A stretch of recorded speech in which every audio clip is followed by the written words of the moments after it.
to the outer being, from intellect to bringing it into the physical. So, how the total transformation takes place is your question. Is it clear? The total transformation, head and heart transformation, correct? Yes, yes. Understand? So, your question is how head and heart can be transformed. Purity of the heart and clarity of the intellect, how it can come together, not piece by piece. The transformation, get totality is the question. Is it clear? So now, the heart and head, how they are related, we have to understand. Heart means our subconscious mind, our inner life. Head means our intellect. Head means our ego. Understand? Head and heart have to work together.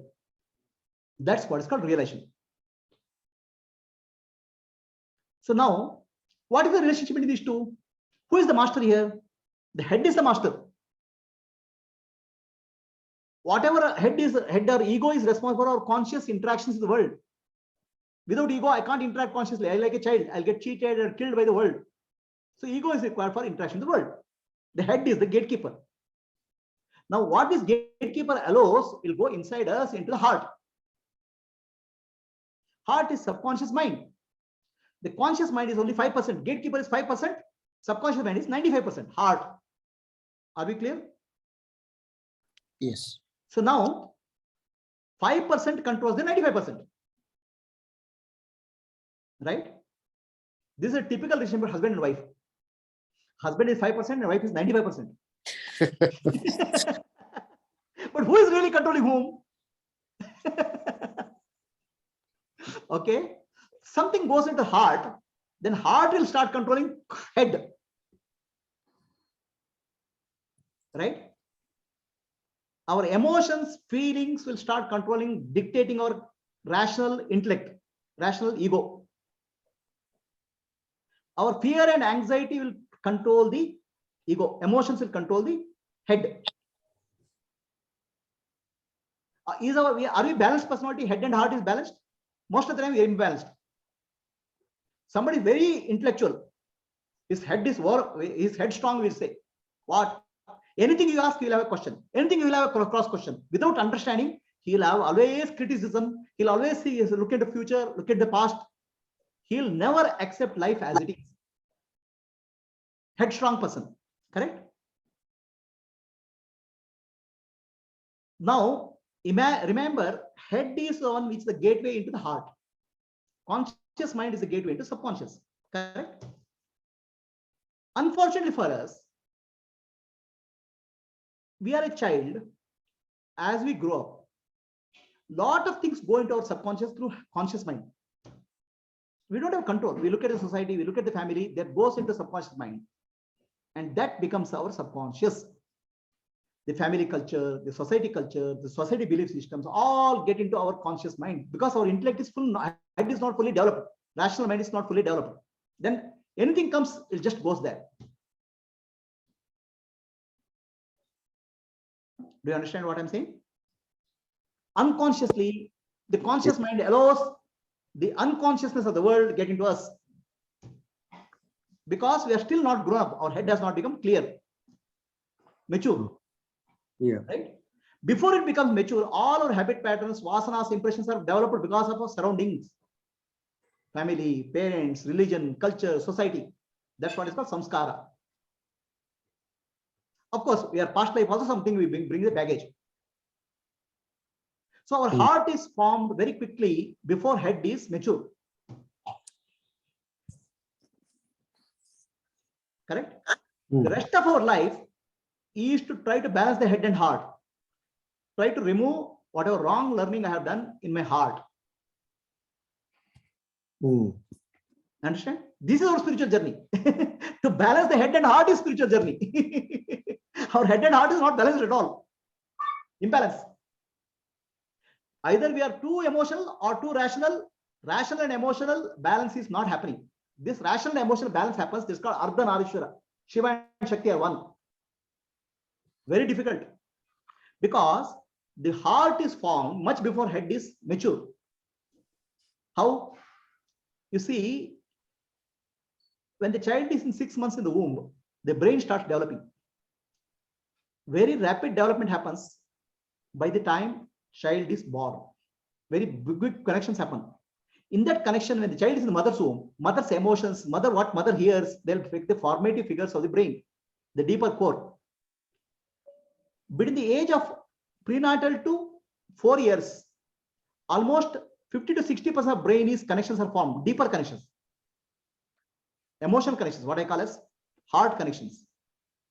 The child learns from grandparents, TV, neighbors, relatives, culture, all these things are learned. The heart is formed. Then between the age of 4 to 9, another 50% inner connection happens, heart connection. Friends, classmates, school teachers. So by the time my intellect head starts maturing, rational thinking happens. Already my heart conditions are maturing, are programmed unconsciously, because I'm not conscious what I have to take, what I don't have to take. Are you getting what I'm saying? Yeah. So this is where the samskara matters. The family samskara, societal samskara. It is a good fortune to be born in a good samskara, good family. Something gets formed at a very formative years, right? You might have heard that the top, there are 100 billionaires in India. Out of that, 40 or 50 billionaires come from one community. You know why? In that community, the business runs in the community. The child in the mother's womb, when they're born, every day they hear business strategies. By the time of 18 years, the child is already business strategies are learned. By the age of 26, he's already on the verge of becoming millionaire. If you look at billionaires list in India, more than 50% comes from one community, because early education. The heart is formed much earlier. The head gets formed later.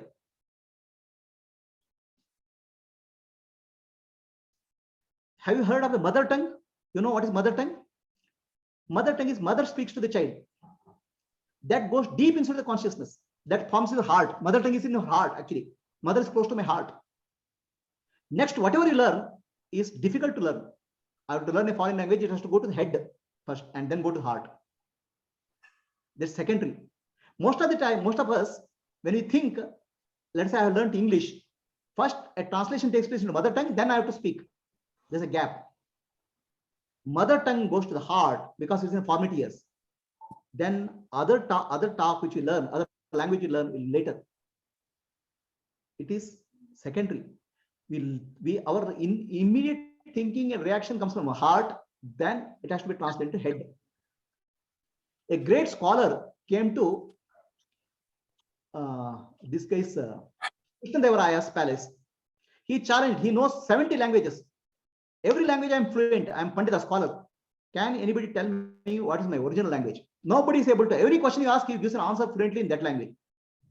Then Tenali Rama says, I'll find out. One day, this person is sleeping, the scholar is sleeping. Tenali Rama goes and pours water on his face. Immediately he shouts in Kannada. Because when you pour water in your head, face, your head is dormant. Your heart speaks. Mother tongue speaks, Kannada. Then Tenali Ramakrishna comes and tells Kinga, he's a Kannada guy. So the heart is closer to our day-to-day action. All our programs, tennis, cricket, everything goes from head to heart. Whereas only mother tongue goes straight to the heart because it's a formative years. What you learn between the age of 6 months prenatal to 10 years postnatal, 10 years of age, straight away goes to heart because head is not filtering properly. But then our spiritual journey is how to balance the head and heart, how to clear what is junk which is stored in the head, heart. That's our spiritual journey. Is that clear? So now, how to clean the heart? Head and heart has to balance. Head can be clarified through logic. Head only works in the logic. Head is, that's why for head, Shravana, Manana, Nididhyasana will help. Shravana, Manana will help. Clarity. The heart, Nididhyasana will help. Service, the heart will service will help the heart. Because service is Heart is about habit patterns, what I learned earlier, a program executing again and again, right? So for example, you learned car driving, head first and heart next. Conscious learning first, subconscious learning next. Then once conscious learning has to got subconscious learning, you can forget head and subconsciously can drive. Are we clear? Yes. Now our problem is we learned something early part of life, or something life we learned unconscious has gone to heart. That has to be purity is required. So now the challenge here is what we learned we cannot unlearn anytime. Can you unlearn driving anytime? No. You can't, no? Because driving is already formed as a pattern in your subconscious. Anytime it will come out. Correct?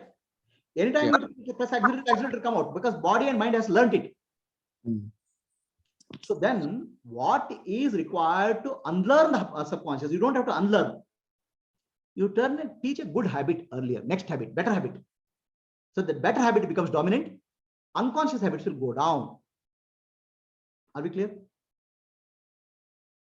That better habit is selfless service, Jagaditaya. From prenatal to postnatal stage, 10 years, you learn selfishness because that's what society can teach you. Service or selflessness is learning another habit pattern which will bypass your earlier learning. It doesn't destroy your earlier learning. You can never unlearn anything, but you can develop a new habit pattern which will reduce the impact of earlier habit pattern. That is called service, seva, Jagaditaya. Okay. So now when you do service, you are doing service thinking that God is there in everybody. Earlier, when you learned selfishness, everybody is a human being. I have to get next to our situation. I have to get something. Now you are saying, I can give something. I can find God everywhere. So your whole process of thinking will change consciously first. Then it goes to subconscious. Now in the spiritual journey, your journey is conscious now. Earlier, your journey was unconscious. Your conscious mind was not working. When you received inputs from your childhood, whatever thing.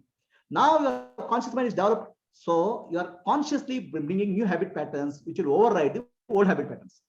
That's called seva. Your whole attitude has to change. Whole understanding has to change. Why I am doing work. That's called Jagaditaya. Now, Shravana Manana Nididhyasa will help you question your rational intelligence, question your conscious mind, and try to remove wrong held belief system. Where the wrong held belief systems, they are in the subconscious only. They are resisting your conscious mind. So now, as you ask, again, consciously you understand this is the right thing. That right thing understanding will go deeper, overriding the wrong understanding. The belief systems will surface. The surfacing belief system you have to remove with Nididhyasa. Nididhyasa means again and again wrong belief system will come. Right belief system has taught you Tattvamasi, you are Brahman. But next moment you say, start, I am feeling the body. Then you question, who am I? That wrong belief which has come, I am the body, will get weakened because I am Brahman starts getting strengthened. Shravana, Manana, Nididhyasa, Seva, Atmana Mokshatam, Jagaditaya is the package to transform head and heart. Good. So that was my third question. No. Here, one more thing. Okay. Your heart, some negative qualities are there, tendencies are there. Don't even hate them. Accept them. Okay. More, we are actually, I should not get angry. I should not feel jealous. I should not do something. That's only strengthens your heart. Okay. So don't worry about what is wrong. Focus on what is right. I should not get angry. The anger gets strengthened. Your focus is anger. Instead of that, in any given situation, I'll be peaceful, calm. That you say. Try to be peaceful and calm in given situation. Don't ever hate your anger. Accept yourself what you are. First level is acceptance of what you are. Never hate a part of you. That's a part of your baggage already. Never say, I don't want this. I don't like this. Just say, it is what I am today. Then what I can develop, try to use that. Use your Purushartha. What is Prarabdha? Don't hate Prarabdha. Accept Prarabdha. In my childhood, I had a bad family. There was always fight. I learned always fighting. I hate the family. I don't want to get angry. So then you are hating yourself. You are splitting yourself into two. Just accept yourself. This is what a part of the family and what I got, anger that I got is a problem. This is what I'm today. Accept yourself. Don't hate yourself. Don't try to split yourself a good self and bad self. Start working on your good self. There's always goodness in you. Do service. That let the good self become stronger. The bad self go to the background. Never say, never reject anything. You know why? The nature does not know what is negative. The existence is always existence. It doesn't know non-existence. For example, you say, I should not have anger. I should not have anger. Nature says anger is there. That's all. Nature doesn't know what is not anger. Instead of saying, I am peaceful, you say, then nature knows what is peaceful. Peaceful is a positive quality, existence. I should not have anger. Nature doesn't know what doesn't mean what is not anger.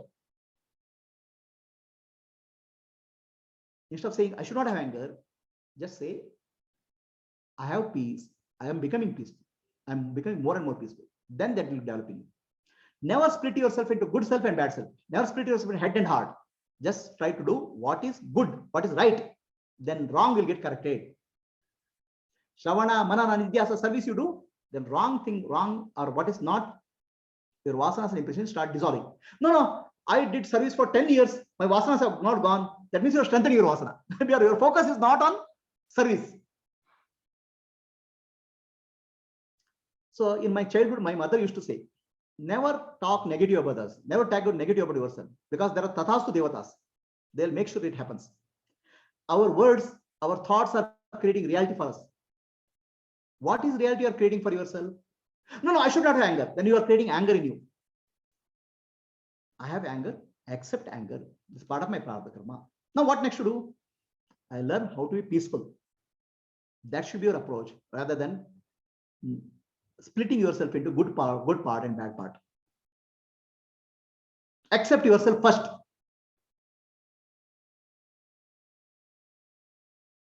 Never split yourself into two parts, a good self and bad self. This self I hate, this self I love, this I want to grow. Just accept yourself as what you are. What you are today is result of your prarabdha karma. Accept your prarabdha karma. That's called surrender. Then see what best can be done in your situation. Then you will grow. The moment you start hating yourself, you're gone, because the hate will, that part will grow. What you focus will grow. Wherever you give attention, that will grow. Focus on give the attention on the right thing will grow. That's why I say, focus your attention on Shravana, Manana, Nidhyasa, Seva. It will grow. Don't keep on evaluating whether I have improved or not. Then you are focusing on the negative aspect of it. If you're on the right track, don't look back. Just keep moving. If you think you're on the wrong track, change the track. You do something better. But always focus on doing better rather than focusing on what is not right. Let the sleeping dogs lie. That's the principle. Is that clear, Sean? Yes, Prabhuji. And that answers my third question, which was how Nididhyasa and Seva connected. Okay. So does it answer your question, Gayatri? Yes, Guruji. So how Nididhyasa and Seva are connected?